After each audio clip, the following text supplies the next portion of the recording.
ایک وجہ یہ بھی بیان کی گئی ہے بہت ساری وجہوں میں سے. فرشتوں تمہارے پاس وجود ایک ہے اور یہ جسے میں بناؤں گا اس کے پاس وجود دو ہوگا. بولیے نا, وجود ایک اور وجود دو. اور یہ جو خلافت کا کام ہے یہ ایسا کام ہے کہ اس میں خلافت جسمانی کی بھی ضرورت پڑے گی اور خلافت روحانی کی بھی ضرورت پڑے گی. تمہارے پاس صرف جسم روحانی ہے, تم متشکل نہیں ہو سکتے. اور یہ جو حضرت انسان ہے یہ جسم والا بھی ہے, روح والا بھی ہے. سبحان اللہ, سبحان اللہ. تو جو جسم والے ہیں یہ ان پر بھی حکومت کرے گا اور جو روح والے ہیں یہ ان پر بھی حکومت کرے گا. یہ جسمانی اور روحانی بادشاہ ہے. جسمانی اور فرشتوں کے پاس ایک ہی جسم ہے. بولیے نا کون سا والا؟ ہاں دیکھا کیا آج تک کسی نے؟ بھئی اگر جسمانی ہوتا تو جسمانی چیزوں کو آپ اپنی آنکھوں کی بصارت سے دیکھتے کہ نہیں دیکھتے؟ دیکھتے نا. لیکن وہ روحانی جسم ہے اور روحانی جسم کو دیکھنے کے لیے روحانی آنکھیں چاہیے. اللہ جسے عطا فرما دے, جیسا کہ غوث آدم فرماتے ہیں کہ جب میں مدرسے جاتا تھا تو فرشتے لے کے جاتے تھے, وہیں کھڑے رہتے تھے, جب واپس آتا تھا تو لے کے آتے تھے, میں ان کی باتیں بھی سنتا تھا. سبحان اللہ, سبحان اللہ, سبحان اللہ. بولیے میں ان کی باتیں بھی ہاں. عالم روحانیت کا شہسوار جب مقام بلندی تک پہنچتا ہے تو وہ غیر مرئی چیزوں کو بھی دیکھ لیا کرتا ہے. غیر مرئی چیزوں کو بھی دیکھ لیا کرتا ہے. تو علماء اور محدثین جو ہیں ان کا اپنا ایک پیٹرن ہے. ہر بات کو وہ دلیل سے سامنے رکھتے ہیں. کہتے ہیں عشق مانا میں نے عشق ہے, لیکن دلیل اپنی جگہ پر, بولیے نا دلیل اپنی جگہ پر دلیل ہے. وہ فرماتے ہیں کہ خلافت کی 3 قسمیں. کتنی؟ خلافت کی 3 قسمیں, اور تینوں قسم کو محدثین نے ثابت کر کے بتایا ہے. اللہ تھا, اللہ ہے اور اللہ رسول اللہ زندہ تھے, زندہ ہیں اور زندہ, بولیے نا زندہ. یہ تو ہمارا عقیدہ ہے نا. ایسے عقیدوں پر اگر ہم چپ رہے تو شک ہونے لگ جاتا ہے. ہاں بعض باتیں وہ ہوتی ہیں جہاں چپ رہنا شاید جرم ہو جاتا ہے. ہاں ہر جگہ چپ مت رہا کیجئے, جہاں چپ رہنا ہے چپ رہیے. من سکتا سلیم ومن سلیمہ نجا پر عمل کیجئے. لیکن جہاں بولنا ہو وہاں بالکل بولیے, ہر حال میں بولیے, سرے دار چڑھ کے بھی بولیے. خلافت کی 3 قسمیں ہیں. ایک قسم یہ ہے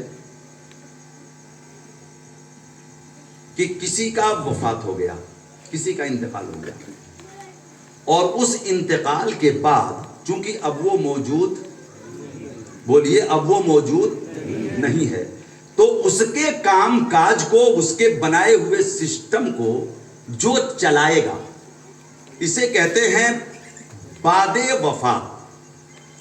کسی کا خلیفہ, بولیے نا کسی کا خلیفہ ہونا. مثال کے طور پہ اس لفظ وفات ظاہری کو نظر میں رکھیے. حضرت ابو بکر صدیق, حضرت عمر, حضرت علی, حضرت عثمان, سمجھ رہے ہیں آپ؟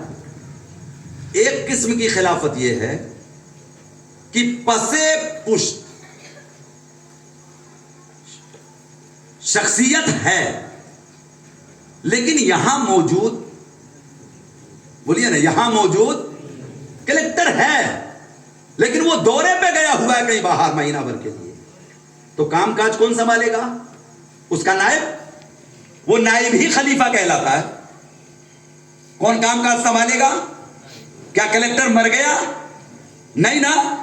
پسے پشت, پیٹھ کے پیچھے, اس کے موجود نہ ہونے کی صورت میں جو کام انجام دے, یہ بھی خلافت کی ایک قسم ہے. جیسے حضرت موسیٰ علیہ السلام اور ان کے بھائی حضرت ہارون علیہ السلام. حضرت موسیٰ کی غیر موجودگی میں حضرت ہارون وہ سارے کام انجام دیتے تھے جو حضرت موسیٰ کلیم اللہ انجام دیا کرتے تھے. اور ایک ہے، ایک تو بعد وفات، پس وفات کہہ لیجیے، ایک ہے پس پشت، اور ایک تیسری قسم ہے، اس کو یاد رکھیے. یہ تیسری قسم ہے پس پردہ. بول دیجئے کیا ہے یہ؟ بولیے پسے، بولیے پسے پردہ. پسے پردہ خلیفہ تو ہے یا اصل تو ہے، سلطان تو ہے، لیکن وہ پسے پردہ ہے، نظر نہیں آ رہا ہے. تو اس کے احکام کون بتائے گا؟ اس کے احکام کون بتائے گا؟ سنیے گا، اللہ رب العزت تھا، ہے اور رہے گا، لیکن مخلوق کی رسائی وہاں تک نہیں ہے. مخلوق کی رسائی وہاں تک نہیں ہے. تو اللہ کا حکم کیسے لیں گے؟ اللہ کا فرمان کیسے سنیں گے؟ اپنے اللہ سے نماز روزہ حج زکات کیسے لیں گے؟ اللہ کے احکام کو کیسے پائیں گے؟ چونکہ وہ پسے پردہ ہے، زمان و مکان سے پاک ہے، طرف و جہت سے پاک ہے، وزن و مقدار سے پاک ہے، طول و عرض و عمق سے پاک ہے، حلول و اتحاد سے پاک ہے، وہ جسم و جسمانیات سے پاک ہے. اور حکم اسی کا ماننا ہے. بولیے نا، حکم اسی کا ماننا ہے، زندگی اسی کے حکم پر گزارنی ہے. تو ایک خلیفہ کی ضرورت پڑی. بولیے، ایک خلیفہ کی ضرورت پڑی، اور وہ خلیفہ اللہ سے لے گا، بندوں کو، بولیے نا، بندوں کو پستی سے اٹھائے گا، بلندی تک پہنچائے گا، بلندی سے رحمتیں لائے گا، بندوں تک برسائے گا. ضرورت ہے خلیفہ کی. بولیے نا، ضرورت ہے خلیفہ کی. شواہد کہتے ہیں امام الانبیاء رسول کائنات ہیں. معراج کی شب مسجد اقصی کی نماز نے بتا دیا کہ امام سید الانبیاء ہیں. میثاق کی رات اللہ رب العزت نے یہ فرشتوں نبیوں کے درمیان، رسولوں کے درمیان یہ ثابت کر کے بتا دیا کہ عزت، عظمت، شوکت، شہرت، مولا کی بارگاہ میں قربت اگر کسی بندے خاص کو حاصل ہے تو وہ میرا محبوب محمد الرسول اللہ ہے صلی اللہ تعالی علیہ.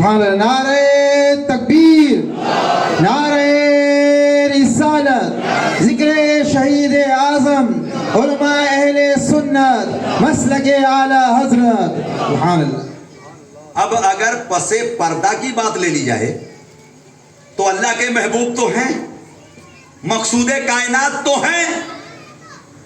یہ اور بات ہے کہ نور کی شکل میں، عرش کی قندیل میں، فانوس میں مولا نے جلوہ گر فرما رکھا ہے. ساری کائنات ان کے سامنے بن رہی ہے، سب کچھ ان کے سامنے ہو رہا ہے.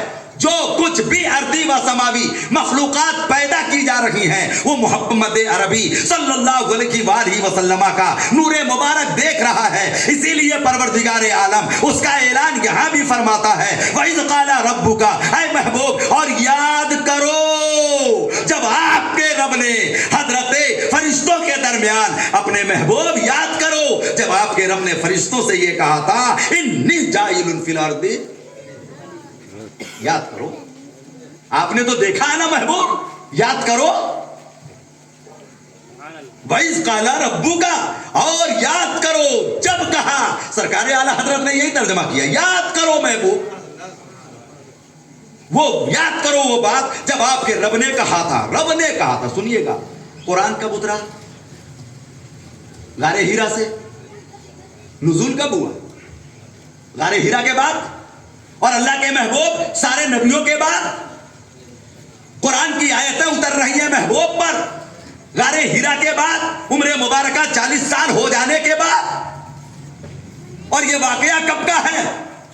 جب ابھی اول انسان حضرت آدم کو پیدا نہیں کیا گیا ہے, ابھی تو مشورہ ہے, ابھی تو بات ہو رہی ہے آخری مخلوق کو پیدا کرنے کی. وَإِذْ قَالَ رَبُّكَ لِلْمَلَائِكَةِ, بات اس زمانے کی ہے, بیان اس زمانے میں ہو رہا ہے, اور اللہ کہتا ہے محبوب یاد کرو.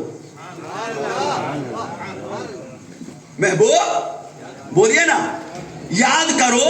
تو کیا سمجھے, محبوب تھے, ابن العربی کی دلیل محبوب تھے, انہی کی خلافت کی تو بات ہو رہی تھی, انہی کی خلافت کی تو بات ہو رہی تھی کہ محبوب پسے پردہ ہے, سلطان پسے پردہ ہے. سلطان کہاں ہے بولیے, پسے پردہ ہے. تو کوئی ظاہر چاہیے جو خلافت کا حکم نافذ کرے, جو خلافت کا حکم نافذ کرے. یہ پسے پردہ ہے, اور اگر اس کو لے کر کے بارگاہ مصطفیٰ میں پہنچیں گے تو آپ کو یہ تینوں کے تینوں اگر بعد وفات مانو تو بھی خلیفہ حضرت ابوبکر صدیق اول ہیں, اور اگر پسے پشت مانو تب بھی خلیفہ اول حضرت ابوبکر صدیق ہیں, اور اگر پسے پردہ مانو تب بھی حضرت ابوبکر صدیق. سبحان اللہ سبحان اللہ سبحان اللہ. بولیے نا, تب بھی حضرت ابوبکر صدیق خلیفہ. بولیے, اس زمین پہ حکم نافذ فرمانا ہے نا, حکم نافذ فرمانا ہے, حکم نافذ فرمانا ہے. اور آخری نائب سنیے گا, تصوف والا انداز, پہلے نائب مصطفیٰ جان رحمت امام الانبیاء کے حضرت آدم علیہ السلام, اور آخری نائب اس امت کا آخری ولی جو آسمان سے اترے گا, دمشق کی جامع مسجد کے پوروی مینارے پر اترے گا, امام مہدی کے زمانے میں اترے گا, جسے دنیا عیسیٰ روح اللہ کہتی ہے. وہ اس امت محمدیہ میں اللہ کے محبوب کا آخری نائب ہوگا.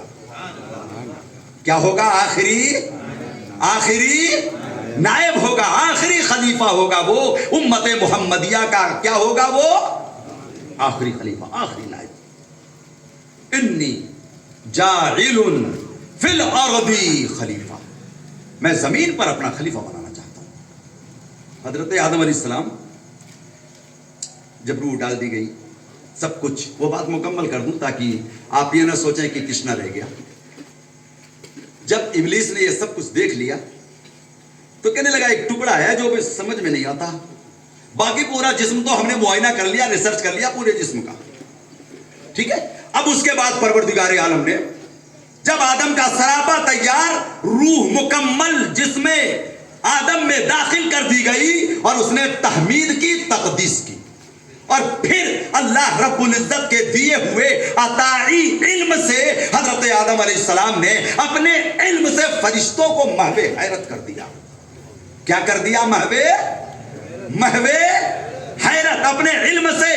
یاد رکھیے, خلافت کے لیے علم چاہیے, خلافت کے لیے, پھر تکرار کر رہا ہوں, خلافت کے لیے چاہے وہ شیخ ہو, چاہے وہ پیر ہو, چاہے وہ عالم ہو, چاہے وہ مفتی ہو, کوئی بھی ہو, اگر اپنی اولاد کو اپنے مسند پر نیابت کی کرسی دے کر بٹھانا ہے, خلیفہ بنانا ہے, تو اسے علم دینا ہوگا. کیا دینا ہوگا اسے, بولیے کیا دینا ہوگا. بغیر علم کے نیابت نہیں ملتی, نسبت تو ملتی ہے لیکن خلافت اور نیابت نہیں ملتی. بس یہ چند باتیں اور 5-1 منٹ کی کروں گا میں آپ کے سامنے, نہیں ملتی. اب اللہ رب العزت نے جب علم ظاہر ہو گیا تو رب نے کیا فرمایا, اسجدوا لآدم. فرشتوں اب تو مان گئے آدم کو, اب تو دیکھ لیا آدم کو, اب تو دیکھ لیا خلیفہ کو, جس کے لیے میں نے ابتدا انی جائلون سے کی تھی, وَإِذْ قَالَ رَبُّكَ سے. اب تو دیکھ لیا, فَاسْجُدُوا لِآدَمَ فَسَجَدُوا إِلَّا إِبْلِيسَ. سب نے تعظیم کے لیے سر جھکا دیا, سب نے تعظیم کے لیے بولیے سب نے تعظیم کے لیے سر جھکا دیا سوائے ابلیس کے. کتنا بڑا امتحان تھا فرشتوں کا, سوچ سکتے ہیں آپ؟ ان کو پیدا ہی کیا گیا تھا اللہ کی بندگی کے لیے, اس میں کوئی شک؟ فرشتے کس لیے پیدا کیے گئے؟ اللہ کی بندگی کے لیے. قرآن شاہد ہے کہ یہ وہی کرتے ہیں جو اللہ ان کو حکم دیتا ہے, عابد ہیں یہ, عبادت کے لیے انہیں پیدا کیا گیا تھا. اب مولا کہتا ہے آدم کو سجدہ کرو. اب تک اپنے رب کی تعظیم میں سجدے کرتے رہے, اب میرے آدم کو سجدہ کرو. علم ان کا تم سے زیادہ ہے, یہ خلیفہ ہے. تو یہ خلیفہ صرف انسانوں کا نہیں ہے جناب, ساری مخلوق کا خلیفہ ہے, اس میں تم بھی داخل ہو. بولیے اس میں تم بھی داخل ہو. یہ روحانیت کا بھی امام ہے اور جسمانیت کا بھی امام ہے, یہ اجالے کا بھی امام ہے اور اندھیرا بھی اسی کے زیر اقتدار ہے. ساری کائنات اسی کے زیر قبضہ ہے. یہ اس لیے کہ یہ بولیے نا یہ خلیفہ ہے. سجدہ کرو. فرشتے جھک گئے. کہاں جھکے؟ فرشتے سجدے میں جھک گئے. فرشتوں یہ جو تمہارا سجدہ ہے, یہ تمہارا سجدہ ان عبادت کے سجدوں سے بھاری ہے. بولیے گا ان عبادت کے سجدوں سے, ان عبادت کے سجدوں سے بھاری ہے جو ہزاروں ہزار سال سے تم کرتے رہے. یہ سجدہ وہ ہے جس میں تمہارا امتحان ہے اور اس خلیفہ کی اولاد کے لیے ایک نشانی ہے, ایک طریقہ ہے. جانتے ہیں مولا نے حکم دیا تھا اس جدولی آدم سجدہ کرو. جب سجدہ کیا اور ایک اکڑ کے کھڑا رہا. صحیح بات تو یہ ہے کہ وہ فرشتہ تھا ہی نہیں. بولیے نا وہ فرشتہ تھا ہی نہیں, فرشتوں میں تھا, لیکن بڑا ضروری تھا کہ وہ بھی رہے وہاں, ہاں, تاکہ پتا چلے کہ جھکنے والوں کو کیا ملا اور اکڑنے والوں کو کیا ملا. یہ پتا لگانا ضروری تھا. مولا کا ہر کام حکمت سے بھرا ہوا ہوتا ہے. سمجھ گیا؟ فرشتے جھک گئے, وہ اکڑا رہا, لیکن جب یہ جھک کے اٹھے, سجدے سے سر اٹھایا تو اپنا مقام بلند دیکھا کہ جھکنے والا کامیاب ہو گیا. شکر میں دوسرا سجدہ کرنا. سبحان اللہ سبحان اللہ. نعرہ تکبیر, نعرہ رسالت, علماء اہل سنت, ذکر شہید اعظم. سبحان اللہ.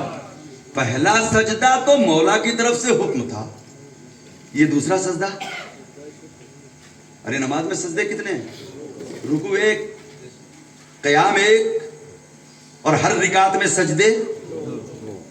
بولیے نا ہر رکعت میں سجدے. کیوں؟